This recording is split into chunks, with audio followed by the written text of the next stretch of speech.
ভুল করলে মাফ মেলে কিন্তু মুক্তি মেলে না। স্বামীর এই রহস্যময় ফেসবুক স্ট্যাটাসের কয়েক ঘন্টার মধ্যেই মিলল স্ত্রী ইকরার আত্মহননের খবর। মৃত্যুর ঠিক আগ মুহূর্তে কমেন্টে স্বামী আলভিকে মুক্ত করে দেওয়ার ঘোষণাও দেন তিনি। মিরপুরে ঘটে যাওয়া এই মর্মান্তিক ঘটনা এখন তোলপাড় তুলছে নেট দুনিয়ায়। শনিবার দুপুরে রাজধানীর মিরপুরে ডিওএইচএস এলাকায় নিজ বাসায় আত্মহত্যা করেন জনপ্রিয় অভিনেতা জাহের আলভির স্ত্রী ইকরা। পরিবারের পক্ষ থেকে বিষয়টি নিশ্চিত করা হয়েছে। তবে মৃত্যুর আগে সামাজিক যোগাযোগ মাধ্যমে স্বামী স্ত্রী পাল্টা স্ট্যাটাস ও কমেন্ট ঘিরে দানা বাঁধছে দাম্পত্য কলহের সন্দেহ।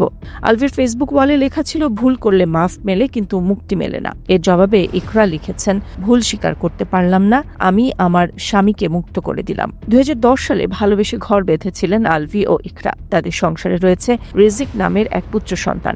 ঈদের নাটকের শুটিংয়ে বর্তমানে নেপালে অবস্থান করছেন অভিনেতা আলভি। স্ত্রীর মৃত্যুর খবর পেয়ে তিনি গণমাধ্যমকে এখনই কোনো সংবাদ প্রকাশ না করার অনুরোধ জানিয়েছেন। একই সঙ্গে সরিয়ে ফেলা হয়েছে ফেসবুকে দেওয়া সেই রহস্যময় স্ট্যাটাসগুলো। নেটিজেনদের প্রশ্ন, তবে কি ভালোবাসার আড়ালে লুকিয়েছিল কোনো গভীর অভিমান, নাকি মুক্তি পেতেই বেছে নিলেন মৃত্যুর পথ? তদন্তেই বেরিয়ে আসবে আসল রহস্য।